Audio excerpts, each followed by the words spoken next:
And we debated very animatedly inside the company whether we should have a marketplace offering. That turned out to be a really good decision for customers because they got much broader selection and even lower prices. And for our business, because about 65% of the units we sell today are marketplace items.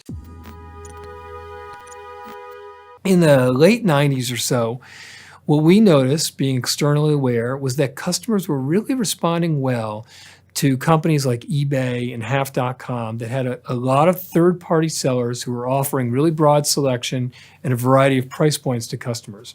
And we debated very animatedly inside the company whether we should have a marketplace offering. And the reasons that people were resistant to doing so at the time were in part because we had all these relationships that we had set up with distributors and publishers, and we didn't know whether they would be so keen on us allowing third-party sellers in the marketplace or on our website.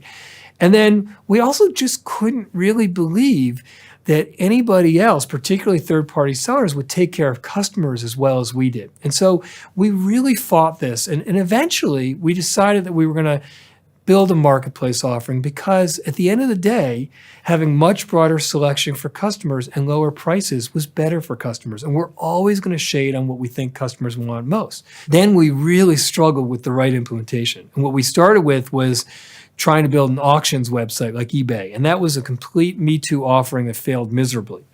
And then we said, okay, we'll take all our third-party seller selection and we'll put it in a separate area of our website that we call Z Shops. And that's where all the third-party selection will be. But of course, that turned out to be a cul-de-sac and a place where nobody wanted to go to. And it wasn't until we came up with a simplifying assumption that we will have all our third-party selection on the same detail pages as our first-party retail selection, where all the traffic was, which, by the way, in retrospect, seems blindingly obvious, but at the time was a real aha for us. Until we made that simplifying assumption, we did not have a marketplace business. And once we did, we actually found the marketplace offering really took off. And that turned out to be a really good decision for customers because they got much broader selection and even lower prices. And for our business, because about 65% of the units we sell today are marketplace items. So we have to constantly be pushing ourselves to invent and reinvent what's possible for customers.